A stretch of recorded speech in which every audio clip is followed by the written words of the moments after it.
August 28th, and Russia loses its fleet. Boo-oo-oo! A chemical tanker was blown up and sank to the bottom. Duck down, duck down, duck down! Near St. Petersburg, in the Leningrad region. Hundreds killed. Ammonia leak. Evacuation. They shot it down! No, it exploded on its own, fell, they didn't hit it. Whoa! Moscow is under attack. 7 explosions in the Moscow region. The troops are bombing St. Petersburg and Moscow. Holy crap, it's chaos here. A chemical plant supplying weapons to the front is under attack. Novorossiysk is blocked. The city is under a state of emergency, and sea drones are attacking coastal facilities. 15 missiles at the Kerch Bridge. Traffic has stopped. Fuck your mother! We've arrived! The entire infrastructure is under attack. That is truly and utterly messed up!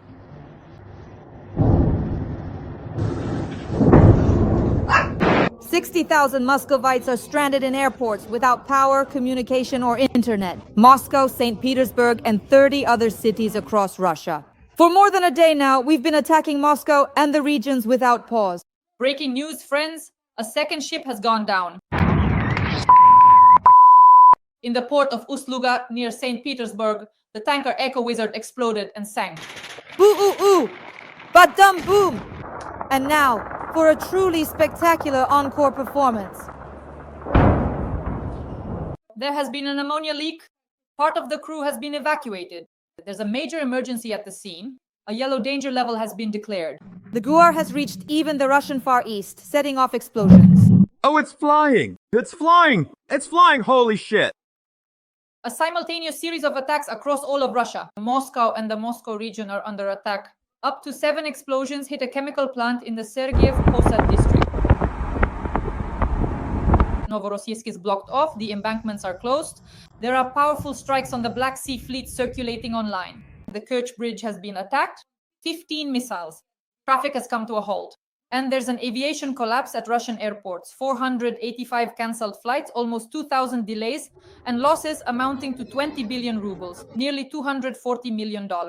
Russia is losing its fleet, its chemical industry, and its skies. A second ship has sunk near St. Petersburg. Chemical plants and airfields are under attack. Meanwhile, Novorossiysk is burning. The Kerch Bridge is being stormed with missiles. Holy shit! That's it, we're done! What is this? A new phase of the war? We'll discuss all of this with the well-known military analyst, Roman Svitan. Greetings, wishing you good health. Roman Grigorievich, let's start with the attack near St. Petersburg at the Ust-Luga port. What happened? Please give us your professional assessment. This is something we once talked about people who care. And now these concerned individuals have started targeting the destruction of the Russian oil industry. Since our office is being shielded from strikes by our army, these concerned individuals are trying to address these issues using their own methods. How can the Russian oil industry be destroyed? In principle, any oil and gas complex is practically begging to burn down, starting from extraction and ending with transshipment. And it's the same story when it comes to, say, maritime transport. Naturally, all the products of the oil and gas sector, for example, also provide the Russian economy with additional financial inflows. What is ammonia? Ammonia is a derivative of gas. Mainly natural gas is processed. This is mostly how ammonia is produced. Natural gas is processed into ammonia as well. And then it goes on to ammonium nitrate and so on and so forth. That's why for us, for example, destroying an ammonia tanker means destroying the Russian oil industry, the Russian oil and gas sector. In other words, there are currently plenty of people who care about this. As we discussed right now, this oil crash, I'd even call it an oil and gas crash, has started all across Russia, beginning with the Far East. The Far Eastern Ukrainian People's Republic, Zeleny Klin. Not long ago, as we discussed, we blew up a gas pipeline in Vladivostok at the 155th Brigade, and in Komsomolsk-on-Amur, we set fire to an oil refinery, burned forests, and started setting fire to forests and so-called dry brush, including in areas where Russian pipelines and gas pipelines are located. Our guys are trying to set fire to the power of Siberia pipeline, specifically in the Far East, and naturally all the way to the northwest to St. Petersburg, to Ust-Luga. And there was already a direct attempt to destroy an ammonia tanker. By the way, ammonia is a very dangerous thing. So besides the fact that it's poisonous, extremely poisonous, it's also under a certain amount of pressure.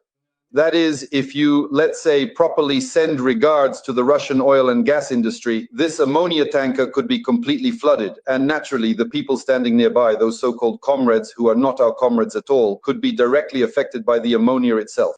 That's why it was the right decision to remove the crew from there. Roman Grigorievich, the fact that my concerned associates, let's put it that way, blew up the gas pipeline basically in the Far East, does that mean we've attacked the Pacific Fleet, essentially de facto? Well, as for the 155th Marine Brigade, it's no longer, well, the main BRI. One could say that this brigade basically doesn't exist anymore. At one time, they even brought this Vladivostok Brigade to Ugledar. Our guys crushed them 3 times there, and then just recently, within the past week, the command post, the headquarters of the 155th Brigade was destroyed. Where? It's in the Kursk region. They buried their brigade commander, his deputy, and, well, pretty much the entire staff was wiped out. At this point, all that's left is to turn off the gas for the 155th, and that's it. You can consider it gone. So the gas has been shut off too. Most likely, this 155th clearly stepped on someone's toes in our special services, the ones who handle these kinds of tasks. Although I don't rule out, once again, the possibility of operations targeting the gas pipeline in the Far East, which also supplied the 155th. This is the work of our concerned citizens. Ideally, this kind of work should be done by our concerned citizens, and believe me, there are several million of them in Russia.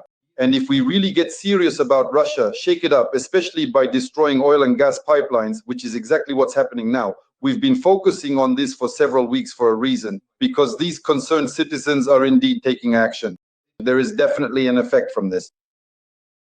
Dear audience, please like this video. Let us know in the comments what you think about the special operations by Ukrainian intelligence and the armed forces of Ukraine in Russian and occupied territories. This is especially important in occupied Crimea. Every like, comment, and subscription helps ensure as many people as possible worldwide see this video. We work for a global audience, so people everywhere know the truth about Russia's war against Ukraine. Roman Grigorievich, a very important topic, is Novorossiysk, the attack on the Black Sea Fleet of the Russian Federation. We have repeatedly said that it is necessary to attack Novorossiysk. Give us a professional summary. What happened there, what was attacked, and who carried out the attack? Well, we were right to say that because Novorossiysk was like a sacred cow at one time, just like Moscow, Novorossiysk, the Kerch Bridge, and even Crimea. These places were rarely targeted. It's only recently that operations have started there. And by the way, they did a good job in Crimea as well. We mentioned that the air defense was taken out, over a dozen enemy surface-to-air missile systems and radar units from the radio technical troops. The main ones were 2 Kasta-2s. By the way, one of those Urlovs was taken out northwest of Kerch in Crimea. And the movement further towards Novorossiysk, it's a chain of actions following the same plan. It's a well-thought-out, carefully constructed sequence for the systematic destruction of at least the southeastern direction from Ukraine to Novorossiysk. Why Novorossiysk specifically? Novorossiysk is currently the main bay of the Russian Federation's Black Sea Fleet. Plus, there's an oil terminal in the Novorossiysk area that supplies Russian oil with petrodollars. In other words, that's where the pumping and transfer of fuel, oil, and oil products takes place. So this is an entire process which, well, is just beginning as I understand it. This was a trial attempt to reach Novorossiysk using new methods. These methods were tested in Crimea. So when a USV, an unmanned surface vessel, approaches Crimea, it's not being used as a strike drone or a kamikaze drone, but rather as a so-called aircraft carrier. In other words, it delivers drones, FPV drones, which are controlled by relaying the pilot's signal. So our drones have performed very well specifically in this role. This includes the Sea Baby, the Magura, and there are a few other drones that are being used as mini aircraft carriers. At that time, the radars and the S-300 and S-400 air defense missile launchers responded to these FPV drones in the west. Russian helicopters and planes near Novorossiysk were taken out using the same kind of mechanisms.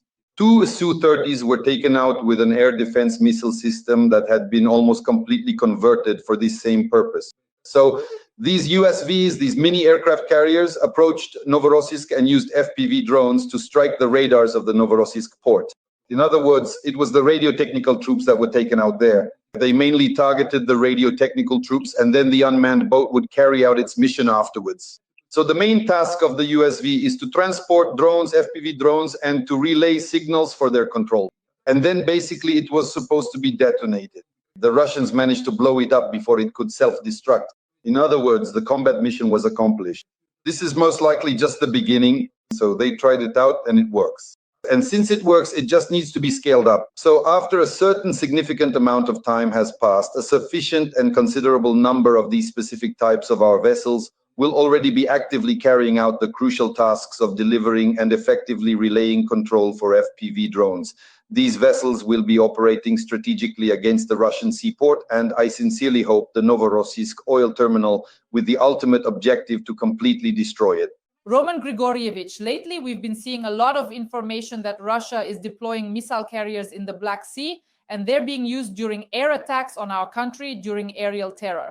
Are we correct in understanding that these missile carriers are currently located specifically in Novorossiysk and that they need to be destroyed? Well, that's the main thing. They need to be taken out. But first, you need to neutralize the air defense systems that are covering Novorossiysk, because you simply can't approach Novorossiysk if there's serious air defense there. And well, both anti-air and anti-drone defenses as well. This includes the aviation component, meaning the same helicopters and planes that are used against drones. That's why the main objective is first to gain air superiority, to neutralize and blind the Russian radio technical troops, the Russian radar units. After that, you carry out the combat mission depending on the available capabilities.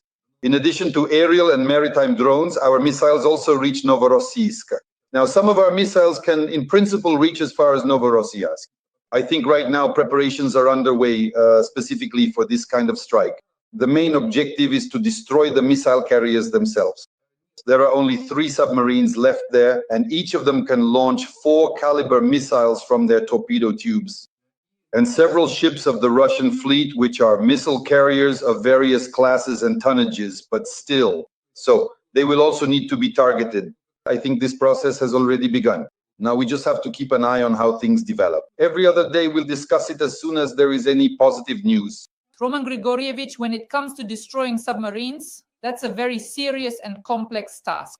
As I understand it, a special operation similar to Potina needs to be carried out, but it should have a different name. Are we understanding this correctly? Well, the Russian submarines, the ones carrying the Varshavyanka, the diesel submarines, they do surface from time to time, but at sea, for example, it's difficult to determine where exactly they surfaced or if they're running on electric power.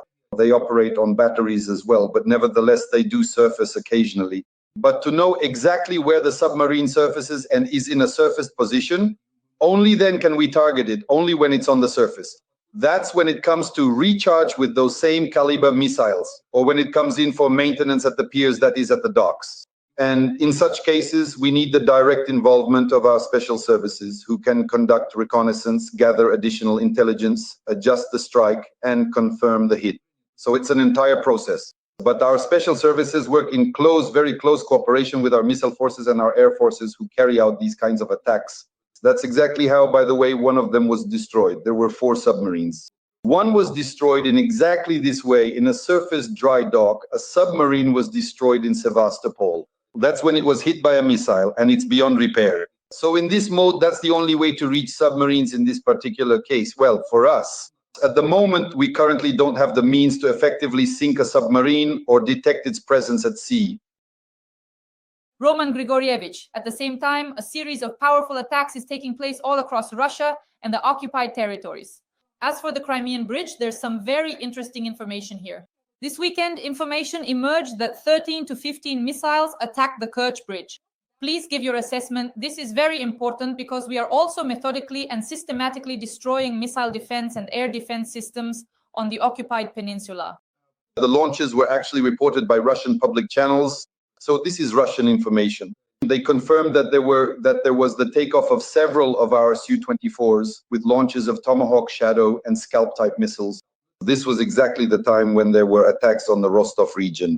We discussed this with you. So most likely the missiles were simply heading toward the Kerch Bridge. Then they continued over the Sea of Azov, completed their combat mission already in the Rostov region and in Kuban. As for the range, it was about 250 to 270 kilometers. But nevertheless, the Russians were really scared back then. There were strikes, including near Kerch, that is, again, on airfields and Russian air defense systems. The Russians were really frightened, but nevertheless, they were deceived in this regard. The missiles passed along the Azov coast, or rather over the Sea of Azov, and then the strike hit targets in the Rostov region.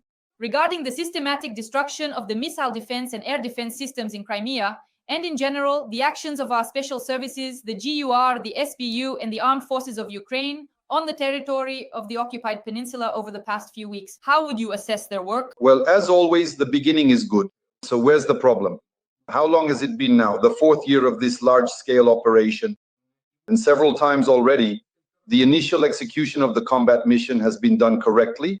We've set out to destroy the Russian air defense systems in Crimea. We're starting to approach this systematically. As we discussed before, you can see the systematic approach, and that's exactly how it is. But now, at this moment, we're starting to stall again, just like before. So either preparations are underway for a serious strike. Why is that? Because there is a certain window of opportunity. So if you start targeting the air defense, you have, let's say, about a week and a half to 2 weeks. After you've taken out part of the air defense, you have a week and a half to 2 weeks before the Russians replace it and restore everything. And then you have to start all over again. So the question arises, why did you even start this if you didn't accomplish the main combat objective? The main combat objective in Crimea is the destruction of military targets, stockpiled so-called non-mobile, not just mobile, but stationary military targets, including, by the way, the Kerch Bridge itself. And to do that, you first need to destroy the mobile units, mainly the anti-aircraft missile systems, Russian air defense, that is the Russian radar stations. This is an entire process that sometimes takes up to 2, 3, even 3 or 4 weeks or a month of continuous work. You can't give them the opportunity to recover. If you give them a week to recover, then you might as well consider that you have to start all over again. So now, again, if there isn't a strike on Crimea this week, you could say the operation has failed again. Well, let's see once more. In the near future, it will become clear over this week whether there is any momentum in this process or if we've stalled again, like we did several times before, like last time. Dear audience, please like this video. We have 697,950 subscribers. Let's reach 700,000. I would be very grateful if we could do this within this week. Every like, comment, and subscription from you helps ensure that as many people as possible around the world see this video. And in the comments, please share your reflections on the analysis. Roman Grigorievich, what do you think? Your opinion is truly valuable to us. Roman Grigorievich, at the same time, a series of attacks is happening all across Russia. It's very interesting and very important to discuss Moscow and the Moscow region because they are under attack. Last night, a chemical plant in the Sergiev Pozad district was hit. Please give your professional analysis of the actions of the Ukrainian armed forces. This is exactly what we've talked about so many times. They focused on a single target, broke through the air defenses frontally using decoys, with a sufficient number of decoys. The strike drones reached the military facility, broke through the facility's direct air defenses, and inflicted damage, just like this time. A very competent, well-executed attack. That's exactly how it was done. And after breaking through the frontal air defenses, in some directions, our strike drones even went as far as St. Petersburg. So they even headed towards St. Petersburg, scaring the local public there, mostly those stuck at the airports. And naturally, the approach to a military facility, a purely military facility near Moscow, the plant that produces gunpowder. They produce components and assemblies for Russian weapons, mainly for missiles and also for drones. But the main thing is the so-called chemical industry. That is, they manufacture chemical products that are later used in explosions. That's why it was very important for us to stop the technological cycle. It's not possible to strike a factory like this with a drone. After all, it's a military facility, a closed one, and you need a ballistic missile to reach it. We've been waiting for how many years now? For 7 years, this government has been trying to produce a ballistic missile. Well, we're still waiting. Maybe a cesarean section will somehow help with this. Just give us a hint. We have enough specialists for this kind of operation. So only ballistic missiles can really take out a serious military target. Of course, you can disrupt the technological process with drones, but only for a short time. That is after a certain period, a week, 2, 3, a month. The Russians restore it and it keeps running. Nevertheless, for a certain period, the entire production chain, for example, of a specific type of weapon, comes to a halt or faces certain difficulties. So even for such complex and intricate tasks, it absolutely makes perfect sense to effectively use drones. Roman Grigorievich, Russia is losing its fleet, its chemical industry, and its airspace. The second ship that sank near St. Petersburg, chemical plants, airfields under attack, Borisogledsk, Engels, where the strategic aviation is based. At the same time, Novorossiysk is burning, the Kerch Bridge is being attacked with missiles. At the very least, there are attempts to do so. Is this a new phase of the war? In other words, our special services and the armed forces of Ukraine have become much more active, especially with strikes on airfields, both strategic and tactical aviation. Well, you could say it started at the beginning of summer. Do you remember Operation Web? It was with Web that the intensification of strikes on the enemy's rear began. The only downside, and it's a significant one that outweighs all the positives, is that we are not striking oil refineries, because the main economic foundation of this entire war is Russia's oil and gas sector. It needs to be destroyed. Its production of diesel, gasoline, and aviation kerosene must be stopped. They won't last long on donkeys, or rather donkeys riding little donkeys. We've talked about this so many times already. And you can't fuel airplanes with donkey urine. They simply won't fly.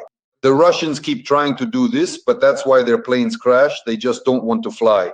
In other words, there are certain points that need to be pressed that we absolutely must put pressure on in order to stop the Russian advance. So far, that hasn't happened. But since practically the 1st of June, since Operation Web, the strikes on the rear have increased. And not just on the rear, but on deep rear positions. We remember, even our drones managed to reach Izhevsk. And in Izhevsk, a strike was carried out on one of the factories that mainly produces certain circuit boards, including for drones, such as the Russian-Chinese Geran models. Also in Izhevsk, including Geran and Chinese Fury drones. The Fury is actually a purely Chinese UAV, a Chinese drone, and that's over 1,300 kilometers. And so the range of our drones has increased. The power of the drones has increased because now they can carry not just 20 or 30 kilograms, but already 50, 70, even 100 kilograms. And our Aeroprac drones can already carry a 250 kilogram aerial bomb. And they've already demonstrated how they used it on that same Yelabuga. So over the past month or more, you could say since the beginning of summer, there has been an intensification of strikes on the rear areas. Especially if you count the strikes, particularly on Crimea. This is already the beginning of what I would call the counter-offensive operation of 2025 with the help of Ukrainian forces and the aerial missile component. This is what we've been talking about for years now. Our main objective, our offensive goal is the aviation component. It doesn't matter in what form, whether it's missiles, drones, aircraft, or those who are passionate about the idea of destroying the Russian Empire. Roman Grigorievich, we're approaching a very important topic, even from a military economic perspective, the collapse at Russian airports. In just these 2.5 days, there have been 485 cancelled flights, almost 2,000 delays, and most importantly, losses for the Russian economy amounting to 20 billion rubles, which is $234 million. How important is this in the fight, first and foremost, against the Russian military economic machine, the things Ukrainian drones have done to Moscow and St. Petersburg, the aviation collapse in Russia? Well, I doubt that was the main objective. Why? Because if the goal was to inflict serious economic damage, they would have just burned down the oil refineries. They catch fire on their own anyway. That would mean billions, tens, or even hundreds. What is the Russian oil industry? It's $1/3 of $1 trillion per year. The Russian oil and gas sector brings in over $300 billion to the Russian economy. So if that had been the goal, if that had been the only goal, they would have targeted the refineries. I think our drones were targeting military facilities like that same Sergeyev Posad, meaning the plant that produces gunpowder. And at the same time, naturally, the whole land of unfrightened idiots started to get scared. That's why we talked with you about what Moscow is, what St. Petersburg is, the land of unfrightened idiots. For them, the war is somewhere far away. They think of Ukraine like Syria, somewhere out there, somewhere near Iran or Iraq, something like that. In other words, it's far from them, but actually it's all close by. And if military facilities are targeted, or rather if drones are heading for a military facility, then all these unfrightened idiots suddenly become frightened. And now there are already thousands of Russian citizens who are stuck, including under the cover regime. And this, of course, is also a blow to the Russian economy, although I'll say it again, it can't be compared to a blow to the Russian oil industry. Dear audience, Roman Grigorievich, let's move on to the situation at the front. Now, there is some information from Deep State. The Russian army is advancing in the Zaporizhzhia and Donetsk regions with Lobkove and Podubne occupied. The Russians have also advanced near Stepny and Ravnopol. Roman Grigorievich, the floor is yours. Well, the task that we talked about 3 or 4 months ago, what is the objective for the summer military campaign of 2025? We've heard all sorts of things, the capture of Sumy, the capture of Kharkiv, the capture of Kyiv. Some of our more reckless deputies have even claimed that after taking Sumy, the Russians will head straight for Kyiv. Basically, it's like, let's sell our apartments and run in all directions. That's about how it is. But there is no such objective. They don't have the forces or resources for that. And the main objectives are spelled out in the Russian constitution: the capture of the Luhansk, Donetsk, Zaporizhzhia, Kherson, and Crimean regions. That's it. Everything else is just a smokescreen meant to distract. The Kharkiv direction, meaning places like Lipsy, Vovchansk, the Sumy direction, or even the Kherson direction, is also just a diversionary maneuver. The main Russian combat units, the 500,000 strong Russian army, are concentrated along a front line of about 500 kilometers, roughly from Vassilivka, from Enerhodar to Vassilivka. So why are they now trying to expand the land corridor? Expanding the land corridor is also one of their main objectives. They need to push our front line northward from the south in the Zaporizhzhia direction. That means the direction of Kamyansk, where there are very intense, serious battles going on. Right now, the Russians have bypassed our units by moving along the dried up bed of the Kakhovka reservoir and are now trying to approach Kamyansk from the northwest. The direction toward Orikhiv is also a very, very serious axis for the Russians. This is the direction coming from Tokmak. That's why recently our GUR guys did a great job. Several fuel trains and equipment convoys heading to Tokmak from the south, from Melitopol, were destroyed. This was done to supply the direction toward Orikhiv. The same situation is unfolding further on toward Polohi. The same kind of movement is happening through Kamysh-Zarya from Mariupol from the south, through Chernihivka from Berdyansk. All of this was heading to Polohi, and from Polohi to put pressure on Hulyai-Pol. This is the Zaporizhzhia front. Next is the Donetsk front, the same situation in Novoselka. They are trying to advance from the direction of Novoselka and have already entered Zaraya. Actually, they've entered Zvezda. Through Komar, they are trying to push our troops out from under Bohatyr. The Pokrovsky direction, of course, all of this is about expanding the land corridor, and the Russians will only be advancing here. Well, a bit naturally to the northeast toward Kostiantinivka with the objective of reaching Sloviansk, and in the area of the Kupiansk-Lyman axis. The goal is also to reach Sloviansk, but from the north, from the left bank of the Siversky Donets. So this section of the front, roughly from the Dnipro River, meaning the Dnipro itself, and up to the Oskil, only in the area of that same Kupiansk, this is the main section of the front for the Russians. They have positive momentum since all the reserves they had from the first wave, they had already about halved them by May 9th. Now the second wave will come in August, September, and all of them will be concentrated precisely on this section of the front, from Vassilivka in the Dnipro area to Kupiansk in the Oskil area. That's why it's very important for us to reinforce this direction right now, so that we don't lose the remaining parts of Zaporizhzhia, Donetsk, Luhansk regions, as well as the left bank of the Oskil and the left bank of the Siversky Donets near Lyman. There is an opportunity to deploy a group of security forces. We've said this a billion times already.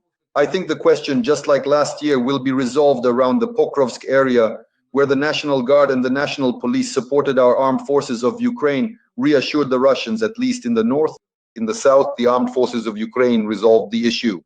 It was Nayev's team that was operating in the Ugledar direction. They stopped the deployment of Russian troops in the south as well. So we do have the capability to stop the Russians. Offensive operations are being conducted, but with the help of long-range strike capabilities from the aviation missile component. This is also very important. In other words, we're not conducting local assaults, we're not switching to that mode. And in defense, the goal is to destroy the enemy as much as possible. Yes, they do have positive momentum. Of course, it's clear that quite large reserves have been allocated with a superiority in this direction of about 1-3 or even 1-7. In some cases, it's even 1-5, 1-7 at the maximum ratio of forces. So it's difficult, but nevertheless, it's possible. I truly believe that we will be able to hold the entire front line this upcoming summer. Roman Grigorievich, to wrap up, let me ask you a question about geopolitics and strategic military stockpiles. Russia produces 3 times more ammunition in 3 months than NATO does in a year, according to an official statement by NATO Secretary General Mark Rutte. He stated that Russia poses a huge geopolitical challenge and is restoring its military capabilities at an unprecedented pace. Rutte emphasized that North Korea, China, and Iran are helping Moscow in the production of ammunition. And this is now very important for us because Russia is fighting against us and NATO is helping us. I'll give you the final word. Well, war is mathematics. It seems like the numbers being shown are reasonable. Yes, at the moment, Russia is producing 3 times more over a certain period than NATO produces in a year. But NATO is producing and fine-tuning what's called the military-industrial complex, meaning it's stockpiling its resources while Russia is producing and spending them. And if you look at the other side of all this production, NATO actually has more weapons. Well, if you just do the math, just take and count who has more weapons. Russia doesn't even come close to the amount of weaponry that NATO already has and has accumulated over this time. So there's really nothing scary about this at all. These aren't absolute numbers, they're relative numbers. Well, yes, in terms of relative numbers, that's how it is at the moment. What's the point of NATO spending on something it already has plenty of? To reassure Russia, believe me, all these weapons that Russia is producing, at that level, there's no need to copy and increase them. For what purpose? Just cover Moscow. I won't even mention using BBs or 13-ton aerial bombs, bunker busters. If you just hit the Kremlin, say, with conventional weapons, believe me, Moscow won't dare make a move anymore. We can see it ourselves. When our drones reach Sergiev Posad, Muscovites are already climbing over each other, tearing out their last hairs in those airports, in the airports. Can you imagine what would happen if strikes started directly on Moscow? Where would that whole anthill run to? Just imagine, where would they even run?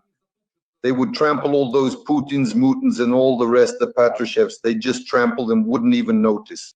That's why NATO, in this sense, isn't needed. There's no need to copy Russia, its production, and so on and so forth. You just need to take out the military sites in Moscow. Moscow is packed with military sites like herring in a barrel when it's being salted. So just imagine if several thousand Tomahawks hit the military sites, what would happen to Moscow and what would happen to Putin as a result? Where would he run from the Muscovites then? Like I said, the Muscovites would just tear him to pieces, shred him, rip him to shreds. There, Gaddafi. Gaddafi's death would seem like paradise compared to what would happen to Putin. That's why I don't think it will ever come to that, and there's no point in paying attention to it, especially to these kinds of relative numbers of munitions. Dear audience, please like this video. Roman Grigorievich and I work on my YouTube channel 3 times a week, Monday, Wednesday, and Friday. The well-known military analyst Roman Svitan. Roman Grigorievich, thank you, and see you this Wednesday.